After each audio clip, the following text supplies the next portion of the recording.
Salam, salam outsider, le débrief commence maintenant. Le Barça l'emporte aujourd'hui 2-0 face à Cadiz. Franchement, entre vous et moi, une bonne performance de la part des couleurs. Ce match n'a pas été facile à domicile face à cette équipe de Cadiz-là qui défend très très bien. Le problème, il est simple, c'est que la semaine passée, le Barça a joué face à Getafe. On a parlé d'intensité. On a dit que ce match a été compliqué. Pourquoi? Parce que l'arbitre n'a pas su bien le gérer. Il y a eu énormément de fautes. Il y a eu énormément de coups. La preuve, Xavi a pris un carton rouge. Rafinha a pris un carton rouge. Tu as perdu deux joueurs comme cela. Aujourd'hui, j'ai dit deux joueurs. En fait, Xavi... Pourquoi j'ai dit deux joueurs? Je ne sais pas pourquoi j'ai dit deux joueurs. J'ai dit deux joueurs. Tu as perdu un joueur. Tu as perdu un joueur, Rafinha, et le coach, Xavi. Il était en tribune aujourd'hui. Le Barça joue. Le Barça gagne 2-0. Le match, il est bon, en fait. Vous allez me dire, ouais, Stan, qu'est-ce qu'il fait? Il réfléchit. Pourquoi? Parce que j'ai envie de parler de certains tocards. Franchement, de certains tocards. Cette équipe-là, elle a perdu Araujo. Défensivement parlant, tu es obligé de faire jouer Frenkie de Jong. Pourquoi? Parce qu'il y a des gars, ils ne se gèrent pas. Des Eric Garcia, des Sergi Roberto. Même quand ils sont rentrés, ils ne se sont pas gérés. En fait, on va commencer le débrief à l'envers. En fait, la vérité, elle est là. C'est qu'au Barça, il y a beaucoup trop de lacunes. Le Barça gagne 2-0. Heureusement qu'ils ont des top players sur le terrain. Sincèrement, sinon, s'il n'y a pas ces top players-là, aujourd'hui, peut-être qu'ils ne s'en sortent pas. Parce que cette équipe de Cadiz-là, sincèrement, en toute honnêteté, plusieurs fois, elle se crée des occasions. Elle a l'opportunité de pouvoir marquer des buts. Eux aussi, ils ne sont pas bons, franchement, parce que deux fois, trois fois, il y a des ballons perdus, des 1 contre 1, ils ne se gèrent pas. Mais le Barça a de sérieux problèmes, franchement, en termes de profondeur de banc. Tu es obligé de faire jouer Frenkie de Jong en défense centrale, Christensen et puis Jules Koundé. Tu te rends compte que Jules Koundé, il va continuer à monter sur le côté droit parce que Lamine Yamal ne peut pas forcément faire tous les efforts défensifs qu'il se faut, évidemment. Christensen est laissé peut-être tout seul, sinon c'est Baldé, des pertes de balles, tu te mets en danger. Frenkie de Jong, il va pousser plus haut sur le terrain. En fait, un gros déséquilibre tactique aujourd'hui quand tu regardes cette équipe-là. Ça ne change rien sur le fait qu'ils se sont créés beaucoup d'occasions. Hein. Ça ne change rien sur le fait qu'ils se sont créés beaucoup d'occasions. Qu'en première mi-temps, oui, il y avait des moyens de pouvoir claquer des buts. Lamine Yamal, Jules Koundé, tout ça, on a eu l'occasion de voir, franchement. Donc, ça ne change rien sur le fait qu'ils se sont créés beaucoup d'occasions. Mais tu regardes le Barça et tu te dis quand même, sur le banc, il y a plein de boys qui ne se gèrent pas. Franchement, Lamine Yamal, il joue aujourd'hui, mais Ansu Fati, il va dire quoi? Abdé, il va dire quoi? C'est-à-dire que le boy, ce qu'il a prouvé sur le terrain, les autres, ils sont rentrés, ils n'ont pas montré le quart de ce qu'il a fait sur le terrain pendant je ne sais même plus, tout le temps qu'il était dans le match. Franchement, c'est pas sérieux. Il a fallu que Ferran Torres vienne pour claquer un but. Donc, le Barça gagne 2-0. OK, fair enough, il n'y a aucun problème. La performance, à mon humble avis, elle est courageuse, elle est collective. L'équipe s'en sort. Mais individuellement, il y a trop de lacunes sur le banc. Et ça te force à faire jouer des boys hors de position. Et tactiquement, ben, ça donne un Barça qui est flou. Lamine Yamal était titulaire et il a joué pendant 85 minutes de qualité pour un petit qui, il y a 5 semaines, je dis bien il y a 5 semaines, le 13 juillet passé, il avait 15 ans. Il avait 15 ans. Je dis bien il avait 15 ans. Aujourd'hui, il a joué face à Fali Ipupa. Attends, Fali à quel âge? Fali à quel âge? Fali à 30 ans. Fali peut être le père de Lamine. En fait, c'est ça le problème. Fali à 30 ans. Fali a fait un grand match. Fali Ipupa. Heureusement que le Barça, ils ont gagné 2-0. Ils allaient perdre aujourd'hui face à une défense menée par Fali. C'est pas sérieux. Fali fait un bon match. Fali a 30 ans. C'est incroyable. Fali a 30 ans. C'est Luis Hernandez à côté. Il a 34 ans. C'est-à-dire que Lamine Yamal, aujourd'hui, franchement, il a joué vraiment face à ses parents. Il n'y a pas besoin de parler, c'est même pas une métaphore. Il a joué face à son père et il les a dribblés, il les a laissés là-bas sur place, décrochés, plein de lucidité. Il a failli marquer, sauf qu'il est tombé sur qui? Sur Ledesma. J'avais fait ma draft ici, j'avais mis qui comme gardien? Je pensais Ledesma qui était mon gardien. Vous avez dit c'était un grand gardien. Aujourd'hui, il fait de très très bons arrêts, Ledesma. Le Barça peut prendre l'avantage, malgré le fait que, parce que c'est deux choses totalement différentes. Tu vas faire un débrief, si tu n'es pas là à dire ouais, le Barça a gagné, machin, tout ça. Non, non, c'est deux choses totalement différentes. Le Barça a gagné 2-0, c'est très important après le match face à Getafe de gagner. Le Barça devait gagner, il n'avait pas le choix. Aujourd'hui, ils l'ont fait à domicile et c'est bien. Cependant, il y a beaucoup de problèmes. Ça, il faut le dire. C'est pas parce que tu as gagné qu'on va te dire que tout va bien, que tout est beau et tout. Non. Hier, le Real, ils ont gagné. J'ai énoncé ici tous les problèmes. Mais la même chose au niveau du Barça. Donc le problème, il est là. T'as Lamine Yamal, il a 15 ans, il est obligé de jouer 15 ans. Il a eu 15 ans avant-hier, il vient d'avoir 16 ans. Il vient d'avoir 16 ans il y a 5 semaines. On est le 20, il a eu le 13 juillet. Ça fait 5 semaines, franchement, on va être très très sérieux. 35 jours, il avait 15 ans. Aujourd'hui, il est sur le terrain, il prend ses responsabilités, il tente, il n'a pas peur. Ça veut dire que sur le banc, il y a des boys qui ne se gèrent pas. On est en début de saison et tu ne vois pas l'envie, la vergogne. Tu vois c'est brouillon. C'est brouillon. Abdé, c'est brouillon. Ansu, c'est brouillon. Eux tous, c'est brouillon. Quand est-ce qu'ils vont me sortir des copies propres? Donc il y a un problème dans cette équipe-là, sincèrement. Robert Lewandowski, on va en parler. On va en parler. Il veut quoi, lui? Il veut quoi? Franchement, il veut quoi? Il veut quoi? Les gars, la performance, elle n'est pas bonne. Elle n'est pas bonne. Ouais, tu me diras, sans ballon, il a fait un bon mouvement qui a permis à Pedri de rentrer, la passe de Gundogan, ça, on a tous vu, sans ballon, mais franchement, pour une équipe qui a la possession de balle, tu penses qu'on a besoin d'un Lewandowski sans ballon? Lewandowski, prend le ballon, s'il te plaît, claque des buts, sois dangereux, ne sois pas hors-jeu. Aujourd'hui, tu as Robert Lewandowski qui, durant cette pré-saison, déjà, ça a été poussif. En ce moment, début de saison, c'est poussif. C'est une réalité. Mais faites-moi jouer Ferran Torres. En fait, à un moment donné, il faut donner du mérite aux gars. C'est pour ça que moi, je dis que Xavi, à un moment donné, sincèrement, je suis désolé, Xavi lui-même, son affaire n'est pas claire. Mais l'équipe elle-même, son affaire n'est pas claire. Eric Garcia ne se gère pas, tu es obligé de faire jouer Frenkie de Jong. Ça t'enlève cette option au milieu de terrain là. Tu densifies trop ton milieu de terrain. On se rend compte que Gundogan, Gavi, Pedri, c'est compliqué. Tu t'en sors parce qu'à un moment donné, effectivement, tu as un bon mouvement et on sait que les boys ont le talent. C'est pour ça que j'ai dit, c'est parce qu'ils ont des top players qu'ils ont gagné ce match-là. On sait que les boys ont du talent, donc ils sont capables de claquer des buts. Tu t'en sors.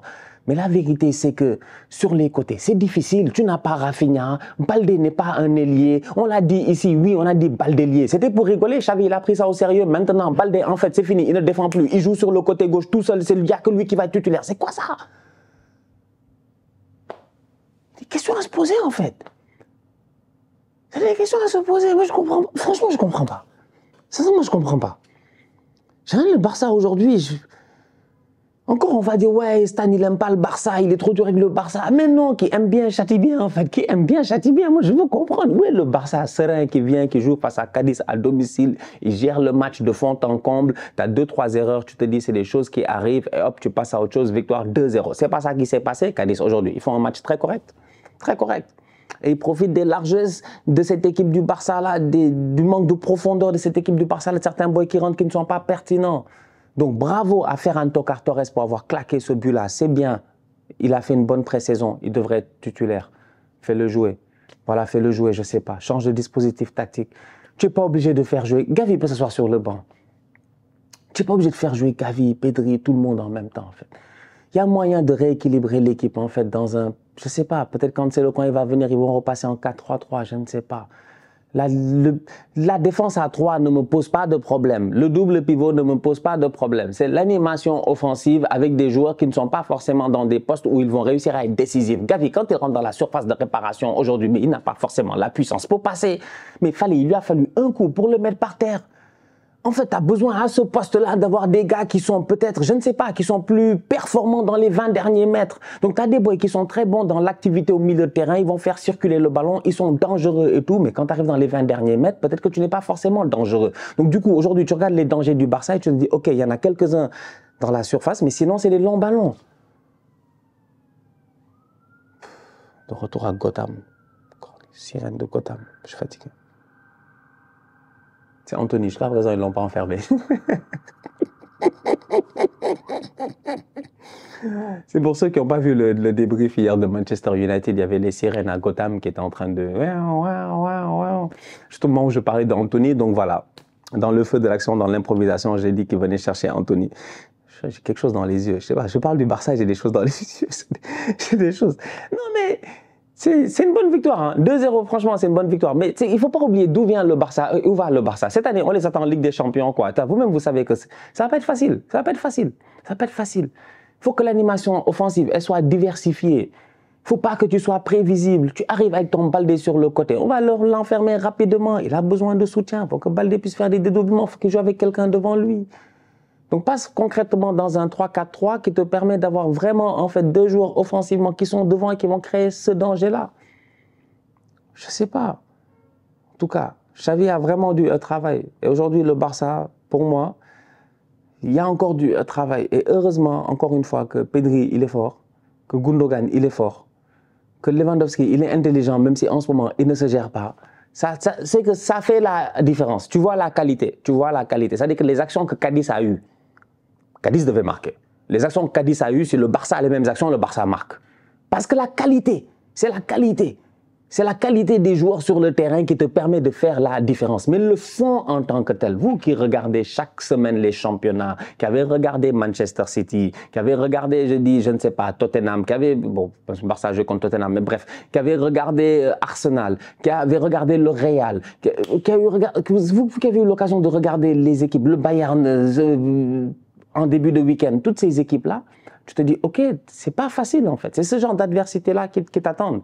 Et si tu fais les mêmes erreurs que tu as eu l'occasion de faire, parce que défensivement, tu laisses tes gars en 2 contre 2, mais tu te dis, mais à quoi ils jouent? C'est parce que c'est des... Comment il s'appelle le tocard là? Il a failli mettre un beau vieux à un moment donné. Comment il s'appelle leur attaquant là? C'était lequel là? C'était Roger? C'était Roger ou bien c'était l'autre? C'était Fernandez. Je ne sais même plus. Pas c'était Roger, c'était Fernandez. Non, c'était Ramos. C'était Christopher Ramos. C'était Christopher Ramos là, qui était là-bas, il était fatigant et tout. Donc voilà, en tout cas. Rendez-vous la semaine prochaine. Prochain match du Barça, ça va être face à... On va voir ça rapidement. Prochain match du Barça face à Villarreal la semaine prochaine. Ce ne sera pas simple. Un match sûrement qui va être très compliqué dimanche prochain. Donc j'espère que d'ici là, que Xavi va se gérer. Parce qu'il y a vraiment du travail. Il y a du travail. Bon, Lamine Yamal, on ne va pas demander son acte de naissance parce que ça se voit qu'il a 16 ans en fait. Ça se voit qu'il a une tête de gamin. Il a vraiment une tête de gamin quoi. Donc c'est pas la peine de demander son acte de naissance. Mais il va falloir commencer à mettre une limite sur le nombre de boys de moins de 20 ans que tu peux mettre sur un terrain de football quoi. Parce que là, les gars, ils commencent à abuser. Bientôt, ils vont nous mettre des 11 de gamins. C'est qu'à un moment donné, comment... Et d'ailleurs, en passant, en fait, techniquement, Yamal, la même action dans sa catégorie, il y a penalty. Il y a penalty. La même occasion, dans sa catégorie, il y a penalty. C'est parce que là, les gars sont trop forts, trop grands, c'est papa. C'est pour cela que quand on l'a poussé, l'arbitre n'a pas sifflé penalty, mais il s'est fait pousser comme du n'importe quoi. Je vous l'ai dit là, la dernière fois, la règle, c'est épaule contre épaule. Il faut qu'on arrête de nous fatiguer. Tu es dans la surface de réparation, le gars prend ses mains, il les met sur ton dos. Il y a un geste qui fait qu'il y a une motion qui fait que tu bouges, tu tombes, il y a penalty. D'où est-ce qu'à chaque fois, on veut nous faire croire que ouais, ça dépend de... Non! On a dit épaule contre épaule, c'est-à-dire que 2 défenseurs peuvent se battre sur l'épaule, machin, même tu peux déborder un peu, un tout petit peu, épaule-dos, tu peux déborder un tout petit peu, mais faites dos contre dos. Mais ne viens pas mettre ta main, paume contre dos, c'est penalty, je suis désolé. Lamine Yamal, là-bas, à mon humble avis, il y avait quelque chose. Encore une fois, la VAR n'a même pas regardé. Je pense que dans le Barça. Le Barça a même demandé 2 penalties, je ne me rappelle même plus c'était quoi l'autre. À un moment donné, je me suis dit là aussi, il y a quelque chose. En tout cas, l'arbitrage en ce début de saison, dans tous les championnats, en Angleterre aussi, on souffre. Franchement, on souffre. Je ne comprends pas les arbitres. C'est ce qui s'est passé cet été. Bizarrement, on leur a donné plus de droits, plus de force. On l'a dit ici. Tout ça parce que Mourinho est allé fatiguer Anthony Taylor après la finale de l'Europa League l'année passée. Ça a été compliqué. Il a reçu des menaces à gauche et à droite et tout. Donc, du coup, maintenant, les coachs, ils parlent, ils ont carton. OK? Mais eux aussi, quand même, les arbitres, de la même manière que maintenant, ils sont intransigeants et tout. On s'attend à ce que aussi, de l'autre côté, il y ait quand même ce check-up-là. Au niveau de la VAR, il faut qu'il y ait une communication. Bref, en tout cas, Lamine Yamal, franchement, à saluer. Bravo. Bravo, bravo, bravo. Avoir 16 ans, moi je repense à ce que je faisais à 16 ans, je faisais rien. Je faisais rien de pertinent. Franchement, j'étais impertinent sur cette terre-là. À 16 ans, là, il n'y avait rien.